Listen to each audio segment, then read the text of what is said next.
जय हिंद दोस्तों। जनसेवा स्टडी पॉइंट में स्वागत है आपका। चलिए, कोरोना बहुत ज़्यादा बढ़ गया है, केसेस दिन प्रतिदिन बढ़ते जा रहा है। आज भी अपने देश में 1 लाख लगभग करीब में केसेस आया है। इसलिए सबसे आग्रह है कि बाहर जब भी जाएं सेफ्टी से जाएं, मास्क का यूज़ कीजिए, सैनिटाइज का यूज़ कीजिए। जब भी बाहर से घर में आएँ हाथ धोकर ही घर में प्रवेश करें, तभी अपने परिवार वाले से मिले कि कोरोना बहुत ही ज़्यादा फैल रहा है। जितना बचिएगा उतना ही ज़रूरी है। कहावत है ना कि सावधानी हटी तो दुर्घटना घटी। इसलिए बेटर है सुरक्षित रहिए और अच्छे से रहिए, ताकि हम लोग भी फिर से यूट्यूब पे मिलते रहेंगे और मुलाकात करते रहेंगे। चलिए, कल हम आपको कुछ पढ़ाए थे कि डुप्लेक्स मेथड, द्वंद्व योग विधि है क्या चीज़। 1 डिजिट निकालना सिखाए थे, 2 डिजिट निकालना सिखाए थे, 3 डिजिट, 4 डिजिट, 5 डिजिट के बारे में हम जिक्र किए थे कि आज आपको बताएंगे। लेकिन वो कुछ स्पेशल वीडियो बनाना चाह रहे हैं कि वार्ड सचिव है क्या चीज़। बहुत ऐसे व्यक्ति हैं जिनको पता नहीं कि वार्ड सचिव का चुनाव करना कैसे है। कि हम भी आज कई जगह गए हैं, थोड़ा वहाँ समस्या का हमको सामना करना पड़ा है कि सदस्य को चुनना कैसा है, कौन बनेगा, उसमें कैसे बनेगा, क्या उसका शैक्षिक योग्यता रहेगा, चुनाव कैसे होगा। तो इसी से संबंधित आज हम एक वीडियो आपको बना रहे हैं कि उसमें चुनाव कैसे करना है और किस हिसाब से करना है, जिसका हम जिक्र करेंगे आज। चलिए, सबसे पहली बात कि पूरे अपने बिहार में 1,13,891 वार्ड सचिव का चुनाव करना है, जिसका लेटर भी आ चुका है कि 15 जनवरी तक वार्ड सचिव का चुनाव कर देना है, उसको गठित कर देना है। वार्ड सचिव होता क्या है? वार्ड सचिव हर पंचायत के एक वार्ड में वार्ड सदस्य के सहायक के रूप में उनके काम करने के, मिलजुल कर काम करने के लिए वार्ड को आगे बढ़ाने का काम करते हैं।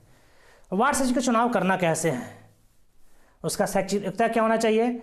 तो पूरे बिहार में 1,13,891 वार्ड सचिव का चुनाव करना है। कितना? 1,13,000। पूरे बिहार में कितना? 1,13,891 वार्ड सचिव का चुनाव करना है।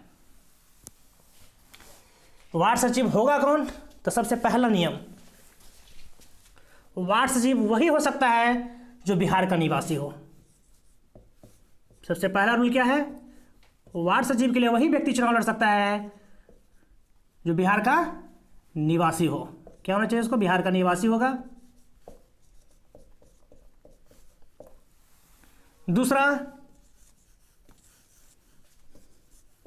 उसका उम्र कम से कम 18 वर्ष से जितना अधिक हो सके।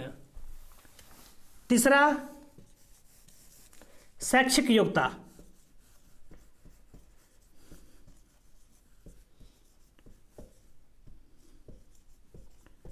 कम से कम 10th पास होना चाहिए।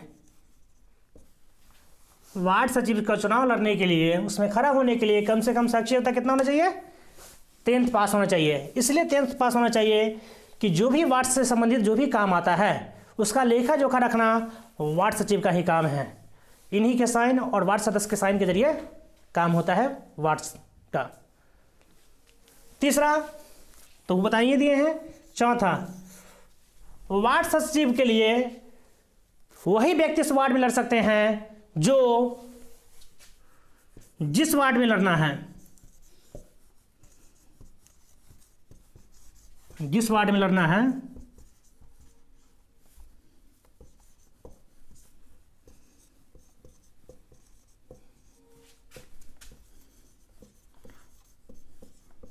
उस वार्ड के वोटर लिस्ट में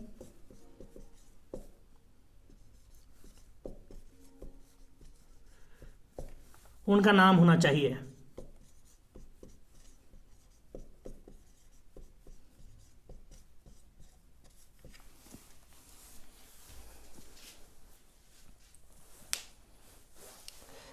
अभी बताया है कि वार्ड सचिव के लिए क्या क्या होना चाहिए। सबसे पहला रूल कि बिहार का निवासी होना चाहिए वो।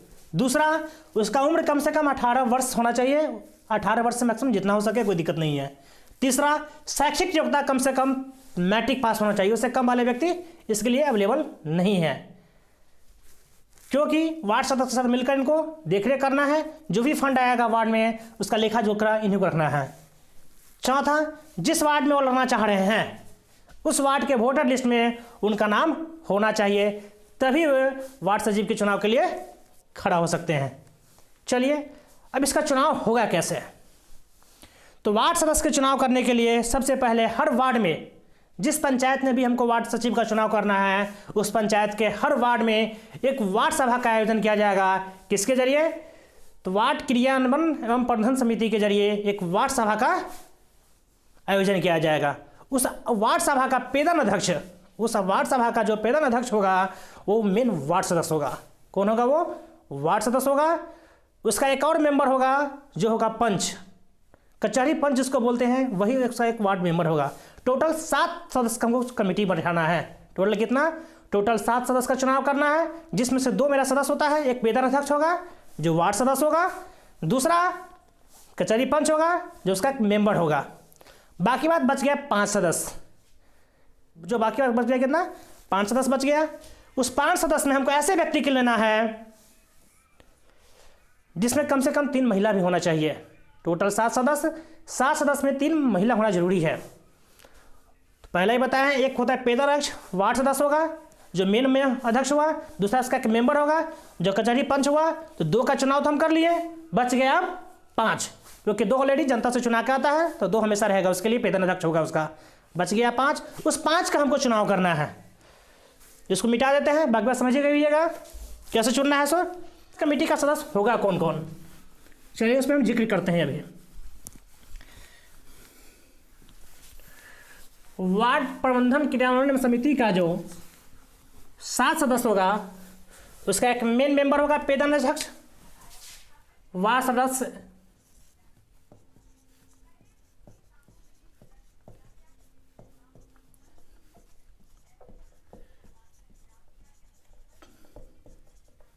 पेदन अध्यक्ष होगा। एक दूसरा इसका मेंबर होता है जो कचहरी पंच होता है।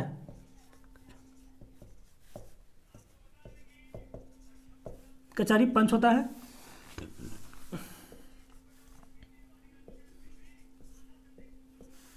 टोटल चुनना है 7, 2 चुना गया, तीसरा, चौथा, 5वां, 6ठा, 7वां। इस 5 में से एक जीविका समूह को लेना है। जीविका समूह से कोई महिला ही आएगी।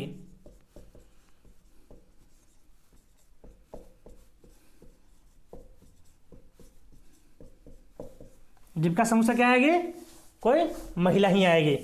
3 सदस्य मेरा हो गया, बच गया है 4।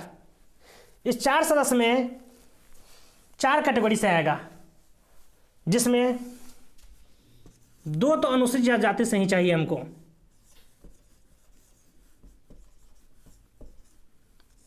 अनुसूचित जाति से होगा, एक और होगा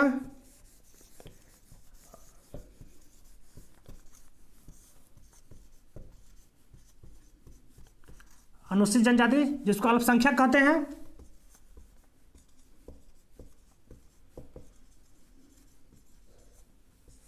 टोटल कितना सदस्य हो गया? 3, 2, 5, 2 बच गया। अन्य ले सकते हैं, जैसे कि पिछड़ा वर्ग का हो जाएगा, और एक सामान्य ले सकते हैं हम। समान वर्ग के व्यक्ति को भी रख सकते हैं। टोटल 7 सदस्य हो गया, जिसमें से इस 2 सदस्य को हमको चुनने की जरूरत नहीं पड़ता है, क्योंकि ऑलरेडी ये जनता से चुना गया हुआ रहता है। बच गया 5। 5 में से एक जीविका समूह होता है, जो स्व सहायता, अगर जीविका समूह नहीं है किसी वाला होता है हेल्प ग्रुप मेंबर, उसमें से कोई एक महिला बन सकती है। बच गया 4। इस 4 में से अनुसूचित जाति का, एक अनुसूचित जनजाति का लेना बहुत ही जरूरी है। एक पिछड़ा वर्ग का ले सकते हैं, एक समान वर्ग से ले सकते हैं। ये 3 का चुनाव तो कर लिए, लेकिन ये 4 का चुनाव, इस 4 को चुनाव होगा कैसे, इस पर जिक्र करेंगे। 7 कमेटी का सदस्य बनाना है।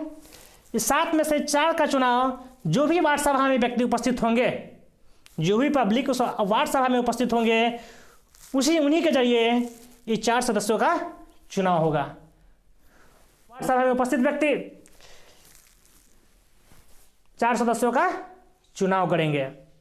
ये 4 सदस्य का चुनाव हो जाने के बाद 3 को ये सदस्य हो गया, 4 को ये हो गया, टोटल कितना हो गया? 7 सदस्य। इसी 7 सदस्य में 2 तो ऑलरेडी मेंबर है, ये 5 मेंबर में से जिसका बहुमत सबसे ज़्यादा होगा वही वार्ड सचिव बनेगा। जिसका बहुमत ज़्यादा होगा वही वार्ड सचिव बनेगा। फिर से एक बार बता रहे हैं कि वार्ड सचिव का चुनाव करेंगे कैसे। 7 मेंबर का गठन करना है। 7 मेंबर में वार्ड सदस्य मेरा पेदन अध्यक्ष होगा। पूरे वार्ड सभा का मेन दायित्व उसी के हाथ में होगा। उसके बाद कचहरी पंच उनका एक मेंबर होगा।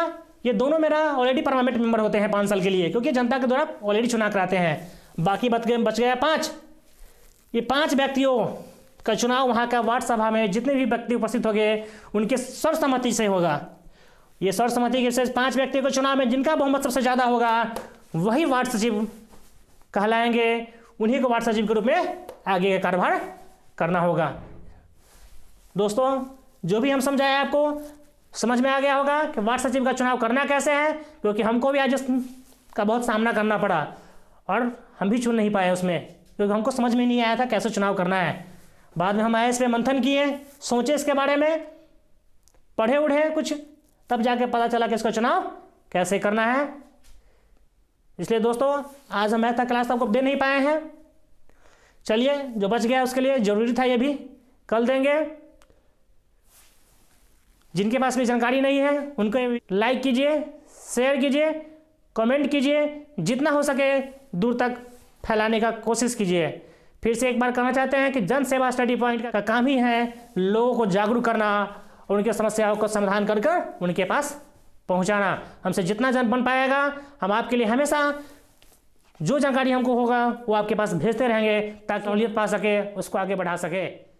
थैंक यू, धन्यवाद दोस्तों।